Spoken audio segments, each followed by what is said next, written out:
जय श्री राधे कृष्णा। आप सभी का दिन शुभ हो और भगवान श्री कृष्ण की कृपा आप सभी पर सदा सर्वदा बनी रहे।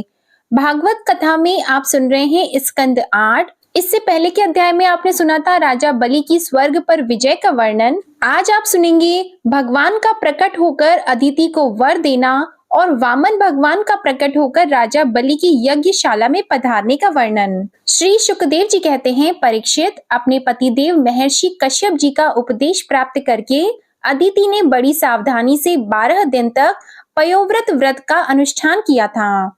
बुद्धि को सारथी बनाकर मन की लगाम से उसने इंद्रिय रूप दुष्ट घोड़ों को अपने वश में कर लिया और एक निष्ठ बुद्धि से वह पुरुषोत्तम भगवान का चिंतन करती रही।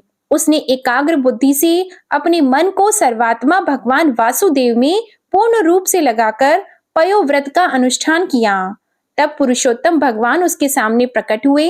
परीक्षित, वे पीतांबर धारण किए हुए थे, 4 भुजाएं थीं और शंख चक्र गदा लिए हुए थे।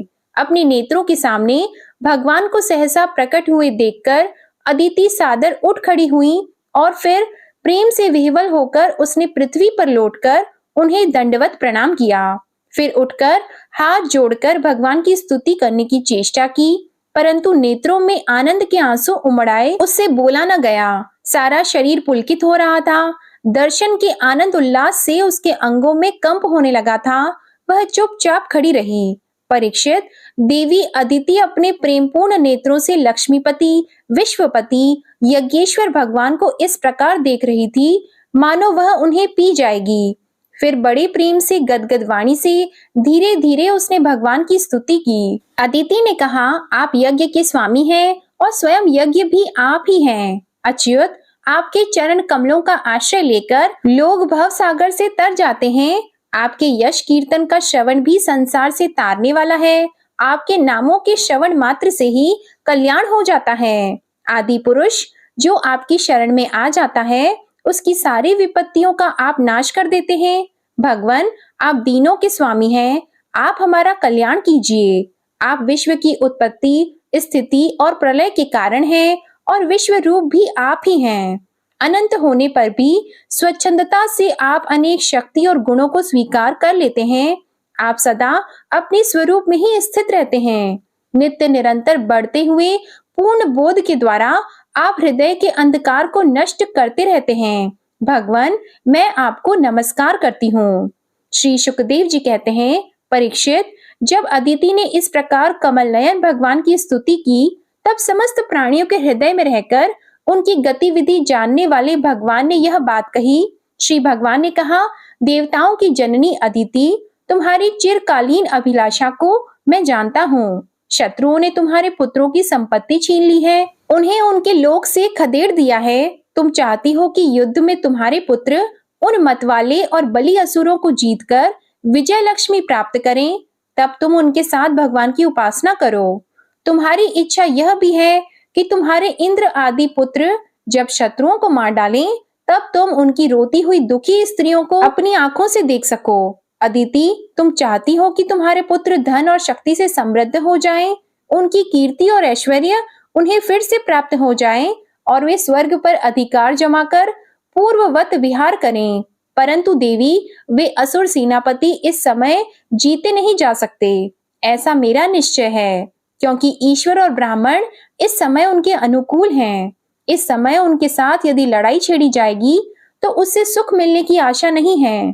फिर भी देवी, तुम्हारे इस व्रत के अनुष्ठान से मैं बहुत प्रसन्न हूँ, इसलिए मुझे इस संबंध में कोई ना कोई उपाय सोचना ही पड़ेगा, क्योंकि मेरी आराधना व्यर्थ तो नहीं होनी चाहिए। उससे श्रद्धा के अनुसार फल अवश्य मिलता है। तुमने अपने पुत्रों की रक्षा के लिए ही विधि पूर्वक पयोव्रत से मेरी पूजा एवं स्तुति की है। अतः मैं अंश रूप से कश्यप के वीर्य में प्रवेश करूंगा और तुम्हारा पुत्र बनकर तुम्हारी संतान की रक्षा करूंगा। कल्याणी, तुम अपने पति कश्यप में मुझे इसी रूप में स्थित देखो और उन निष्पाप प्रजापति की सेवा करो। देवी, देखो, किसी के पूछने पर भी यह बात दूसरे को मत बताना। देवताओं का रहस्य जितना गुप्त रहता है उतना ही सफल होता है। श्री शुकदेव जी कहते हैं, इतना कहकर भगवान वहीं अंतर ध्यान हो गए। उस समय अदिति यह जानकर कि स्वयं भगवान मेरे गर्भ से जन्म लेंगे, अपनी कृतकृत्यता का अनुभव करने लगी। भला यह कितनी दुर्लभ बात है। वह बड़ी प्रेम से अपने पतिदेव कश्यप की सेवा करने लगी। कश्यप जी सत्यदर्शी थे, उनके नेत्रों से कोई बात छिपी नहीं रहती थी। अपने समाधि योग से उन्होंने जान लिया कि भगवान का अंश मेरे अंदर प्रविष्ट हो गया है। जैसे वायु काट में अग्नि का आधान करती है, वैसे ही कश्यप जी ने समाहित चित्त से अपनी तपस्या के द्वारा चिर संचित वीर्य का अदिति में आधान किया। जब ब्रह्मा जी को यह बात मालूम हुई कि अदिति के गर्भ में तो स्वयं अविनाशी भगवान आए हैं, तब वे भगवान के रहस्यमय नामों से उनकी स्तुति करने लगे। ब्रह्मा जी ने कहा, समग्र कीर्ति के आश्रय भगवान, आपकी जय हो। अनंत शक्तियों के अधिष्ठान, आपके चरणों में नमस्कार है। ब्रह्मण्य देव, त्रिगुणों के नियामक, आपके चरणों में मेरा बारंबार प्रणाम है। प्रश्नि के पुत्र रूप में उत्पन्न होने वाले, वेदों के समस्त ज्ञान को अपने अंदर रखने वाले प्रभु, वास्तव में आप ही सबके विधाता हैं। आपको मैं बार बार नमस्कार करता हूँ। ये तीनों लोक आपकी नाभि में स्थित हैं। तीनों लोकों से परे वैकुंठ में आप निवास करते हैं। जीवों के अंतःकरण में आप सर्वदा विराजमान रहते हैं। ऐसे सर्वव्यापक विष्णु को मैं नमस्कार करता हूँ। प्रभु, आप ही संसार के आदि, अंत और इसलिए मध्य भी है। यही कारण है कि वेद अनंत शक्ति पुरुष के रूप में आपका वर्णन करते हैं। जैसे गहरा स्रोत अपने भीतर पड़े हुए तिनके को बहा ले जाता है, वैसे ही आप काल रूप से संसार का धारा प्रवाह संचालन करते रहते हैं। आप चराचर प्रजा और प्रजापतियों को भी उत्पन्न करने वाले मूल कारण हैं। देवाधिदेव, जैसे जल में डूबते हुए के लिए नौका ही सहारा है, वैसे ही स्वर्ग से भगाए हुए देवताओं के लिए एकमात्र आप ही आश्रय हैं। श्री सुखदेव जी कहते हैं, परीक्षित, इस प्रकार जब ब्रह्मा जी ने भगवान की शक्ति और लीला की स्तुति की, तब जन्म मृत्यु रहित भगवान अदिति के सामने प्रकट हुए। भगवान की 4 भुजाएं थीं, उनमें वे शंख, गदा, कमल और चक्र धारण किए हुए थे। कमल के समान कोमल और बड़े बड़े नेत्र थे। पीतांबर शोभायमान हो रहा था। विशुद्ध श्याम वर्ण का शरीर था। वक्ष स्थल पर श्री वत्स का चिन्ह, हाथों में कंगन और भुजाओं में बाजूबंद, सिर पर किरीट, कमर में करधनी की लड़ियां और चरणों में सुंदर नुपुर जगमगा रहे थे। उनके कंठ में कौस्तुभ मणि सुशोभित थी। उस समय दिशाएं निर्मल हो गईं, नदी और सरोवरों का जल स्वच्छ हो गया। सब ऋतुएं एक साथ अपना अपना गुण प्रकट करने लगी। हे परीक्षित, जिस समय भगवान ने जन्म ग्रहण किया, उस समय चंद्रमा श्रवण नक्षत्र पर थे। भाद्रपद मास के शुक्ल पक्ष की श्रवण नक्षत्र वाली द्वादशी थी। अभिजीत मुहूर्त में भगवान का जन्म हुआ था। सभी नक्षत्र और तारे भगवान के जन्म को मंगलमय सूचित कर रहे थे। परीक्षित, जिस तिथि में भगवान का जन्म हुआ था, उसे विजया द्वादशी कहते हैं। जन्म के समय सूर्य आकाश के मध्य भाग में स्थित थे। भगवान के अवतार के समय शंख, ढोल, मृदंग और नगाड़े आदि बाजे बजने लगे। मुनि, देवता, मनु, पितर और अग्नि स्तुति करने लगे। सिद्ध, किन्नर, चारण, राक्षस भूरी भूरी प्रशंसा करने लगे और उन लोगों ने अदिति के आश्रम को पुष्पों की वर्षा से ढक दिया।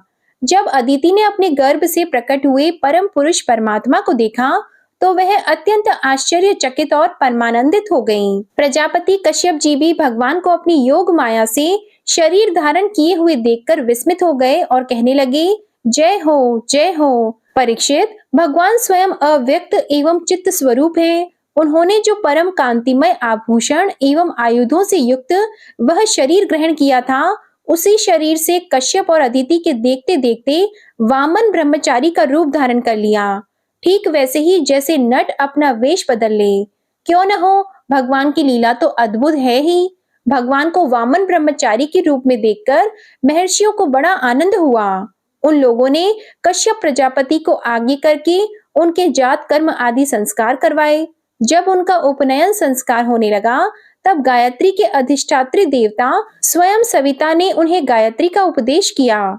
देव गुरु बृहस्पति जी ने यज्ञोपवीत और कश्यप जी ने मेखला दी। पृथ्वी ने कृष्ण मृग का चर्म, वन के स्वामी चंद्रमा ने दंड, माता अदिति ने कौपीन और कटी वस्त्र एवं आकाश के अभिमानी देवता ने वामन वेशधारी भगवान को छत्र दिया। हे परीक्षित, अविनाशी प्रभु को ब्रह्मा जी ने कमंडलू, सप्त ऋषियों ने कुश और सरस्वती ने रुद्राक्ष की माला समर्पित की। इस रीति से जब वामन भगवान का उपनयन संस्कार हुआ, तब यक्षराज कुबेर ने उनको भिक्षा का पात्र और सती शिरोमणि जग जननी स्वयं भगवती उमा ने भिक्षा दी। इस प्रकार जब सब लोगों ने वटु वेशधारी भगवान का सम्मान किया, तब वे ब्रह्मर्षियों से भरी हुई सभा में अपने ब्रह्म तेज के कारण अत्यंत शोभायमान हुए। इसके बाद भगवान ने स्थापित और प्रज्वलित अग्नि का कुशों से परिसमूहन और परिस्तरण करके पूजा की और समिधाओं से हवन किया। परीक्षित, उसी समय भगवान ने सुना कि सब प्रकार की सामग्रियों से संपन्न यशस्वी बलि भृगुवंशी ब्राह्मणों के आदेश अनुसार बहुत से अश्वमेध यज्ञ कर रहे हैं। तब उन्होंने वहां के लिए यात्रा की। भगवान समस्त शक्तियों से युक्त हैं। उनके चलने के समय उनके भार से पृथ्वी पग पग पर झुकने लगी। नर्मदा नदी के उत्तर तट पर भृगु कच्छ नाम का एक बड़ा सुंदर स्थान है। वहीं बलि के भृगुवंशी ऋत्विज श्रेष्ठ यज्ञ का अनुष्ठान करा रहे थे। उन लोगों ने दूर से ही वामन भगवान को देखा तो उन्हें ऐसा जान पड़ा मानो साक्षात सूर्य देव का उदय हो रहा हो। परीक्षित, वामन भगवान की तेज से ऋत्विज, यजमान और सदस्य सब के सब निस्तेज हो गए। वे लोग सोचने लगे कि कहीं यज्ञ देखने के लिए सूर्य, अग्नि अथवा सनत कुमार तो नहीं आ रहे हैं। भृगु के पुत्र शुक्राचार्य आदि अपने शिष्यों के साथ इसी प्रकार अनेकों कल्पनाएं कर रहे थे। उसी समय हाथ में छत्र, दंड और जल से भरा कमंडलू लिए हुए वामन भगवान ने अश्वमेध यज्ञ के मंडप में प्रवेश किया।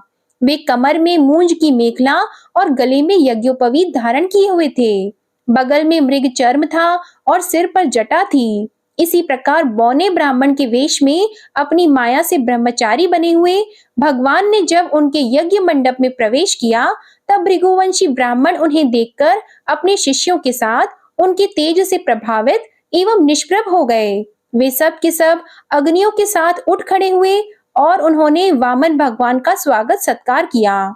भगवान के लघु रूप के अनुरूप सारे अंग छोटे छोटे बड़े ही मनोरम एवं दर्शनीय थे। उन्हें देखकर बलि को बड़ा आनंद हुआ और उन्होंने वामन भगवान को एक उत्तम आसन दिया।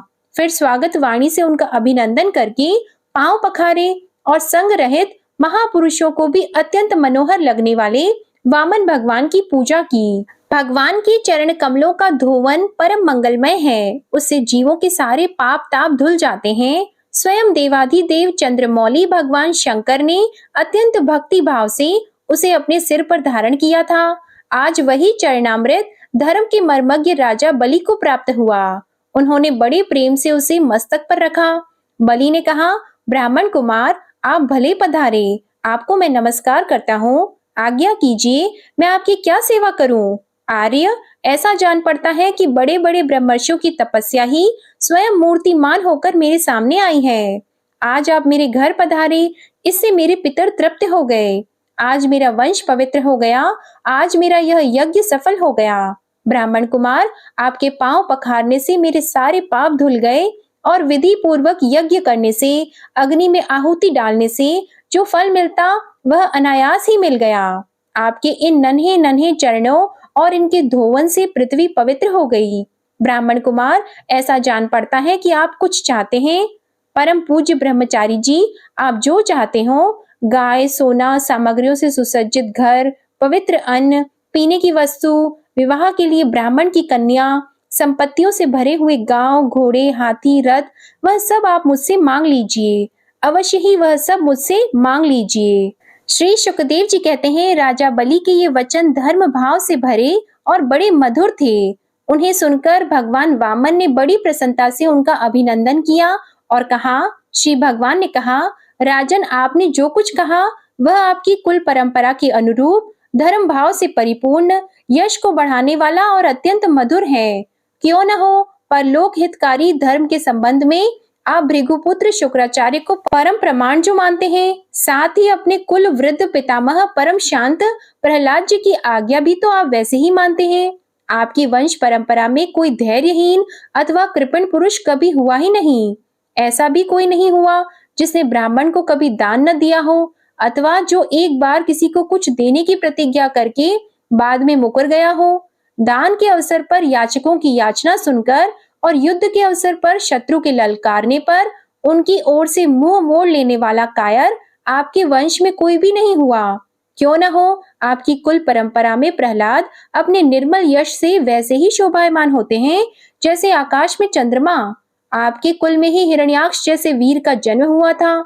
यह वीर जब हाथ में गदा लेकर अकेला ही दिग्विजय के लिए निकला, तब सारी पृथ्वी में घूमने पर भी उसे अपनी जोड़ का कोई वीर न मिला।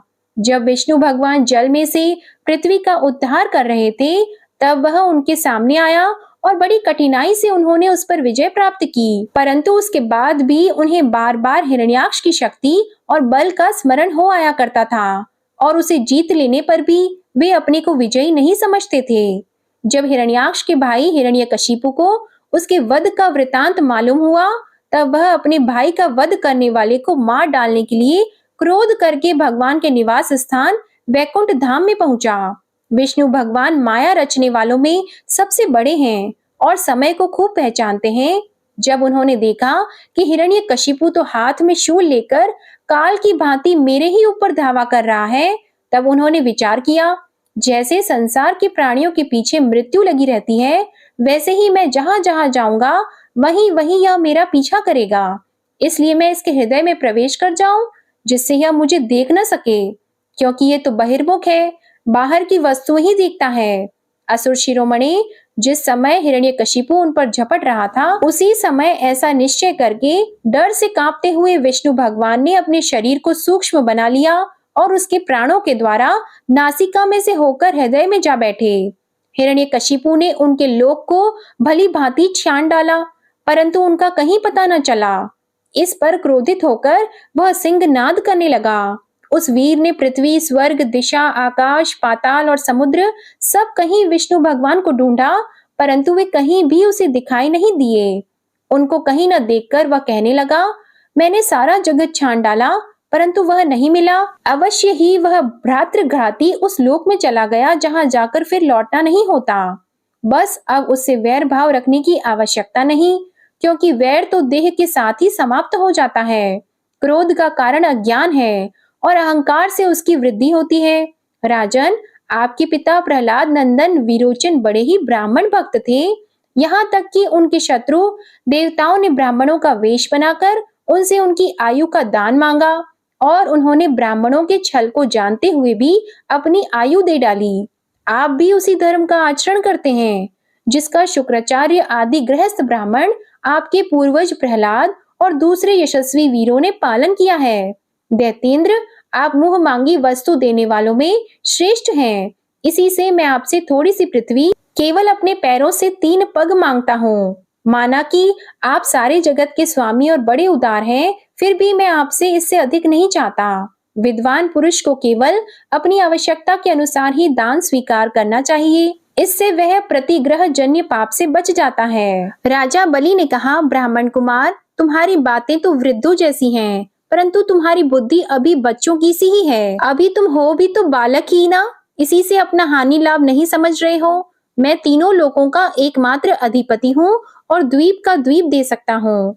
जो मुझे अपनी वाणी से प्रसन्न कर ले और मुझसे केवल 3 पग भूमि मांगे, वह भी क्या बुद्धिमान कहा जा सकता है? ब्रह्मचारी जी, जो एक बार कुछ मांगने के लिए मेरे पास आ गया, उसे फिर कभी किसी से कुछ मांगने की आवश्यकता नहीं पड़नी चाहिए। अतः अपनी जीविका चलाने के लिए तुम्हें जितनी भूमि की आवश्यकता हो, उतनी मुझसे मांग लो। श्री भगवान ने कहा, राजन, संसार के सब प्यारे विषय एक मनुष्य की कामनाओं को भी पूर्ण करने में समर्थ नहीं है, यदि वह अपनी इंद्रियों को वश में रखने वाला संतोषी न हो। जो 3 पग भूमि से संतोष नहीं कर लेता, उसे 9 वर्षों से युक्त एक द्वीप भी दे दिया जाए तो भी वह संतुष्ट नहीं हो सकता, क्योंकि उसके मन में 7 द्वीप पाने की इच्छा बनी ही रहेगी। मैंने सुना है कि पृथु, गय आदि नरेश 7 द्वीपों के अधिपति थे, परंतु उतने धन और भोग की सामग्रियों के मिलने पर भी वे तृष्णा का पार न पा सके।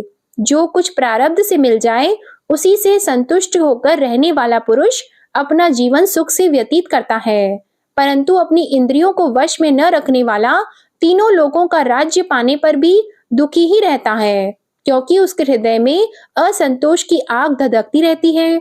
धन और भोगों से संतोष न होना ही जीव के जन्म मृत्यु के चक्कर में गिरने का कारण है तथा जो कुछ प्राप्त हो जाए उसी में संतोष कर लेना मुक्ति का कारण है। जो ब्राह्मण स्वयं प्राप्त वस्तु से ही संतुष्ट हो जाता है उसके तेज की वृद्धि होती है। उसके असंतोषी हो जाने पर उसका तेज वैसे ही शांत हो जाता है जैसे जल से अग्नि।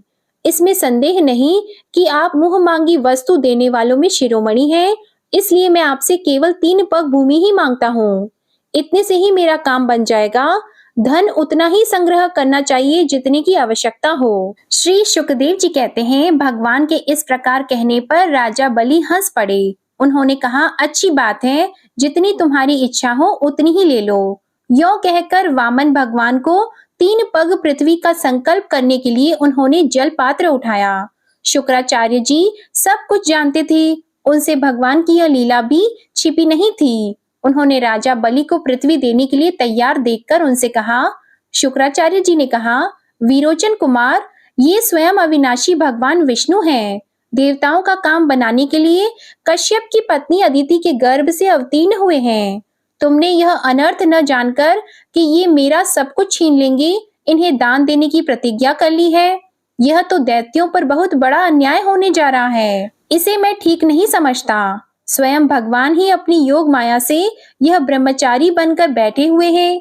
ये तुम्हारा राज्य, ऐश्वर्य, लक्ष्मी, तेज और विश्व विख्यात कीर्ति सब कुछ तुमसे छीनकर इंद्र को दे देंगे। ये विश्व रूप हैं, 3 पग में तो ये सारे लोगों को नाप लेंगे। हे मूर्ख, जब तुम अपना सर्वस्व ही विष्णु को दे डालोगे तो तुम्हारा जीवन निर्वाह कैसे होगा। ये विश्व व्यापक भगवान एक पग में पृथ्वी और दूसरे पग में स्वर्ग को नाप लेंगे। इनके विशाल शरीर से आकाश भर जाएगा, तब इनका तीसरा पग कहाँ जाएगा। तुम उसे पूरा न कर सकोगे। ऐसी दशा में मैं समझता हूँ कि प्रतिज्ञा करके पूरा न कर पाने के कारण तुम्हें नरक में ही जाना पड़ेगा, क्योंकि तुम अपनी की हुई प्रतिज्ञा को पूर्ण करने में सर्वथा असमर्थ होगे। विद्वान पुरुष उस दान की प्रशंसा नहीं करते जिसके बाद जीवन निर्वाह के लिए कुछ बचे ही नहीं। जिसका जीवन निर्वाह ठीक ठीक चलता है वही संसार में दान, यज्ञ, तप और परोपकार के कर्म कर सकता है। जो मनुष्य अपने धन को 5 भागों में बांट देता है, कुछ धर्म के लिए, कुछ यश के लिए, कुछ धन की अभिवृद्धि के लिए, कुछ भोगों के लिए और कुछ अपने स्वजनों के लिए, वही इस लोक और परलोक दोनों में ही सुख पाता है। असुर शिरोमणि, यदि तुम्हें अपनी प्रतिज्ञा टूट जाने की चिंता हो तो मैं इस विषय में तुम्हें कुछ ऋग्वेद की श्रुतियों का आशय सुनाता हूँ, तुम सुनो। श्रुति कहती है, किसी को कुछ देने की बात स्वीकार कर लेना सत्य है और नकार जाना अर्थात अस्वीकार कर देना असत्य है। यह शरीर एक वृक्ष है और सत्य इसका फल फूल है, परंतु यदि वृक्ष ही न रहे तो फल फूल कैसे रह सकते हैं। क्योंकि नकार जाना अपनी वस्तु दूसरे को न देना, दूसरे शब्दों में अपना संग्रह बचाए रखना, यही शरीर रूप वृक्ष का मूल है। जैसे जड़ न रहने पर वृक्ष सूख कर थोड़े ही दिनों में गिर जाता है, उसी प्रकार यदि धन देने से अस्वीकार न किया जाए तो यह जीवन सूख जाता है, इसमें संदेह नहीं। हाँ मैं दूंगा, यह वाक्य ही धन को दूर हटा देता है, इसलिए इसका उच्चारण ही अपूर्ण अर्थात धन से खाली कर देने वाला है। यही कारण है कि जो पुरुष हाँ मैं दूंगा ऐसा कहता है वह धन से खाली हो जाता है। जो याचक को सब कुछ देना स्वीकार कर लेता है वह अपने लिए भोग की कोई सामग्री नहीं रख सकता। इसके विपरीत मैं नहीं दूंगा, यह जो अस्वीकारात्मक असत्य है वह अपने धन को सुरक्षित रखने तथा पूर्ण करने वाला है, परंतु ऐसा सब समय नहीं करना चाहिए। जो सबसे सभी वस्तुओं के लिए नहीं करता रहता है उसकी अपकीर्ति हो जाती है, वह तो जीवित रहने पर भी मृतक के समान ही है। स्त्रियों को प्रसन्न करने के लिए हास परिहास में, विवाह में, कन्या आदि की प्रशंसा करते समय, अपनी जीविका की रक्षा के लिए, प्राण संकट उपस्थित होने पर, गौ और ब्राह्मण के हित के लिए तथा किसी को मृत्यु से बचाने के लिए असत्य भाषण भी उतना निंदनीय नहीं है। श्री सुखदेव जी कहते हैं, राजन, जब कुलगुरु शुक्राचार्य जी ने इस प्रकार कहा तब आदर्श गृहस्थ राजा बलि ने एक क्षण चुप रहकर बड़ी विनय और सावधानी से शुक्राचार्य जी के प्रति यों कहा, राजा बलि ने कहा, भगवान, आपका कहना सत्य है। गृहस्थ आश्रम में रहने वालों के लिए वही धर्म है जिससे अर्थ, काम, यश और आजीविका में कभी किसी प्रकार बाधा न पड़े। परंतु गुरुदेव, मैं प्रहलाद जी का पौत्र हूँ और एक बार देने की प्रतिज्ञा कर चुका हूँ। अतः अब मैं धन के लोभ से ठग की भांति इस ब्राह्मण से कैसे कहूँ कि मैं तुम्हें नहीं दूंगा। इस पृथ्वी ने कहा है कि असत्य से बढ़कर कोई अधर्म नहीं है। मैं सब कुछ सहने में समर्थ हूँ, परंतु झूठे मनुष्य का भार मुझसे नहीं सहा जाता। मैं नरक से, दरिद्रता से, दुख के समुद्र से, अपने राज्य के नाश से और मृत्यु से भी उतना नहीं डरता जितना ब्राह्मण से प्रतिज्ञा करके उसे धोखा देने में डरता हूँ। इस संसार में मर जाने के बाद धन आदि जो जो वस्तुएं साथ छोड़ देती हैं, यदि उनके द्वारा दान आदि से ब्राह्मणों को भी संतुष्ट न किया जा सके तो उनके त्याग का लाभ ही क्या रहा। दधीची, शिबी आदि महापुरुषों ने अपने परम प्रिय दुस्त्यज प्राणों का दान करके भी प्राणियों की भलाई की है। फिर पृथ्वी आदि वस्तुओं को दान देने में सोच विचार करने की क्या आवश्यकता है।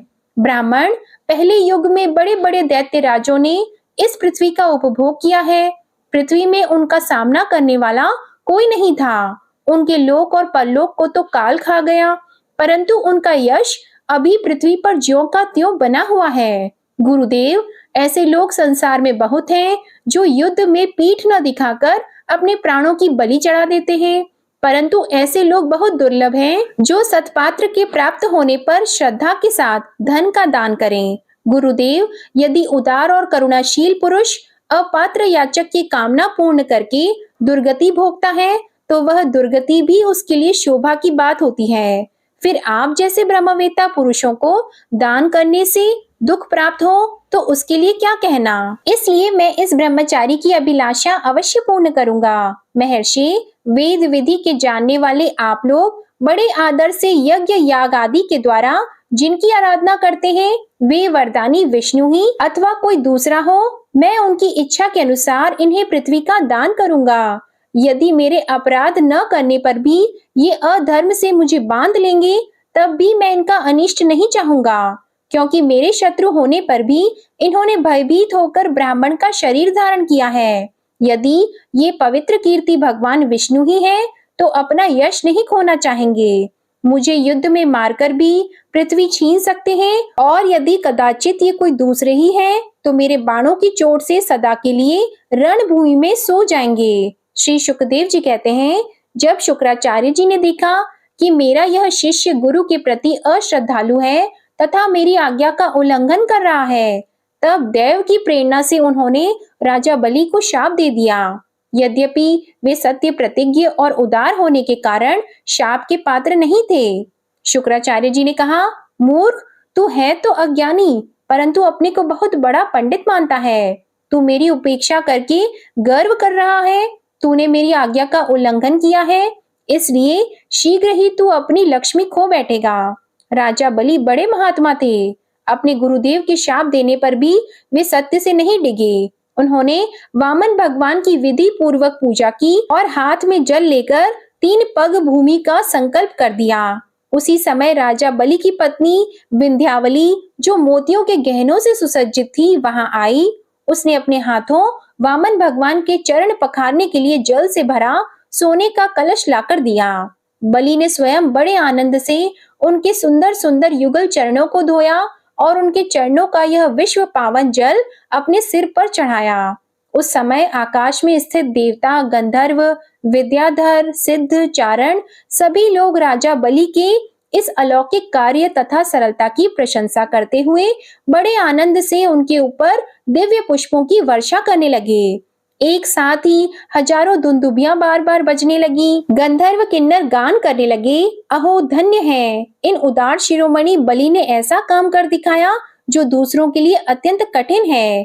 देखो तो सही, इन्होंने जानबूझकर अपने शत्रु को तीनों लोकों का दान कर दिया।